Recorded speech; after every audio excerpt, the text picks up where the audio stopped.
We're going to be looking at proportional reasoning and using unit rate in this case. Okay. This goes over the overall expectation to solve problems involving proportional reasoning and the specific expectation to make comparisons using unit rates. So we'll get right into the question. We've been given a word problem here. So anytime we have a word problem, we're going to read through it once and then highlight important information.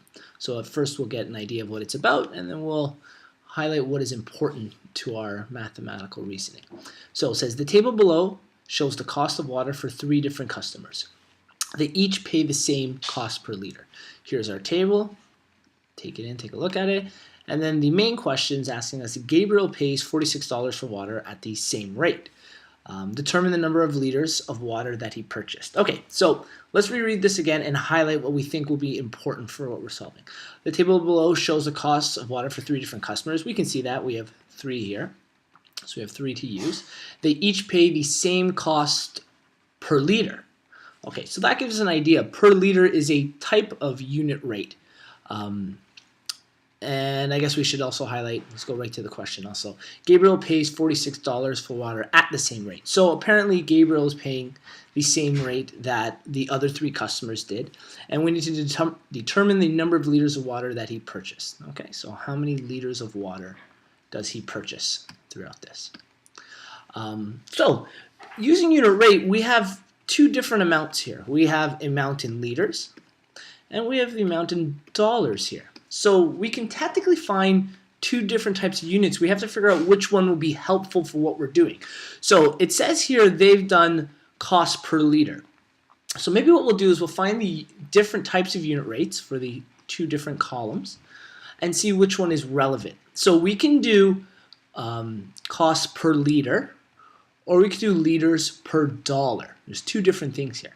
And one way you can set that up is always think of whatever you put on top, the bottom will be the per, or the value of 1. So what we mean by that in our first example here, if I do our 10,000 liters divided by our 9.20, this is, our 9.20 was our dollar amount, so I'm just going to put like a proportion here. Here's our dollar amounts, and here's our liters. So this is liters per dollar. Okay, because our dollar amount is on the bottom, our final answer will be per dollar. Okay, if we were to do that. Okay, and it says they pay the same cost per liter, so we could also do vice versa. We'll do it in red again. I could do 920 over the 10,000 liters. Okay, and that's our dollars above liters. So that's going to be dollars per liter. So in this example, when we divide, it's going to be per liter. So there's 2 types of unit rate here. We need to kind of decide which will be most important. So we'll test this first one out. We'll bring up a calculator. We have a calculator here, and I'm just going to clear everything. Okay. So in our calculator, we can start with our 10,000 divide our 9.2. So 10,000, 1, 2, 3, divided by 9.2. We can add that 0 there also. Okay, and our number, and we get a very large decimal here. So what we'll do is we'll round to the 2nd decimal place. Okay, so our 100th column, and it says we get 1,086 liters. We'll say 1,086.96 because it's a 6 value. We're going to round up. So 1,086.96. 1,086.96 liters per dollar. Okay. So every dollar we spend, that's how many liters we get. In our other unit rate, we do the opposite. We do 9.20 divided by 10,000. Okay. And in this case, we get a decimal place followed by 3 zeros and then our 92. Okay. So that's going to be 0.123. So 0.00092 dollars per liter. So we've set up 2 unit rates, and if we test the other ones, I'll quickly do that on a calculator. Okay, and actually what we'll do is we'll decide which one's going to be most important first, and then we'll test the other ones to make sure they're the same, and then we can apply it to the question. So we have per dollar and per liter. Okay, and we already know they pay the same cost per liter, so that's kind of in reference to our one on the bottom here. Which is going to be helpful for what the question is actually asking us. Okay, they've told us he pays $46. Okay, at the same rate. determine the number of liters of water. So we need to figure out how many liters of water Gabriel purchased, and we know that he's actually spent $46. Okay, so we don't know his liters. Again, liters is our unknown.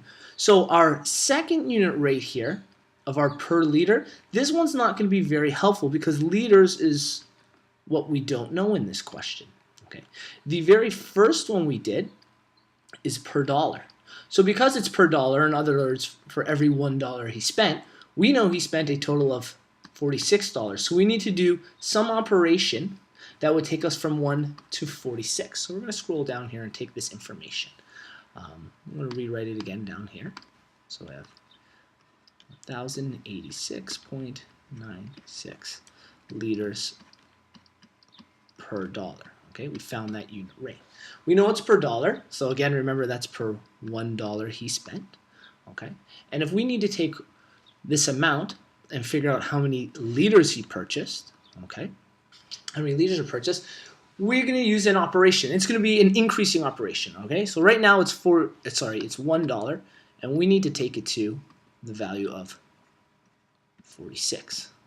Okay, so we need to think about what can we do to take the number 1 to 46? Okay, well, we can add something, and we can add it 46 times, which is very redundant if we were doing our calculator, but the word times should give you a hint of what operation we need to do. Because it's per dollar, to go from $1.46, we can also multiply by 46. Okay, so because we've now multiplied our per dollar by 46, we're going to do the same thing to our 1,086.96. We're going to multiply that by the value of 46. Okay, and that's going to tell us the amount he purchased in liters. So we're going to take this value and we're going to multiply it by 46. So we'll kind of write it on the side here as our side note. These are our side calculations.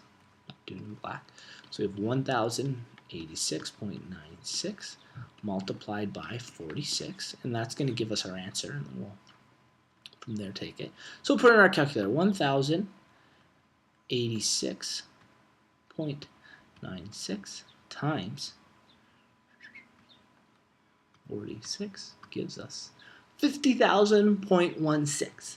And remember, we did a bit of rounding here. Had I taken the original number, which I'm going to show you again, so if my calculator, if I just click that value, I can take the original answer and multiply it by 46. I get 50,001. So there's a little bit of rounding. It looks like, and we'll round to the nearest whole number for liters in this case, he gets 50,000 liters in this case. Okay, so when we multiply those values, we get 50,000 liters. So I'll write it again over here. We don't have to write it again, it's being a bit redundant. But just to show you, oops, sorry, it's not a dollar amount, it's a liter amount. He gets 50,000 liters for the $46 that he spent in this case. Okay, so we take a look at it there. And remember, we talked about before, we wanted to make sure that the other customers are doing the same thing. We can quickly check that. Okay, and remember our ratio or our unit rate that we used that we said was very important is we did it per dollar. Okay, so in that case, we're going to take each of the liters and divide by the dollar amount. So if I were to take that 20,000, and here this isn't important to what we've done, it's just checking to make sure that everyone paid the same amount. They paid that 1,086.96, and if we did it with the 30,000 and divided by their dollar amount, 27.6, we get the same unit rate again. So the unit rate was the same for all three customers, and that's the same unit rate that Gabriel had used.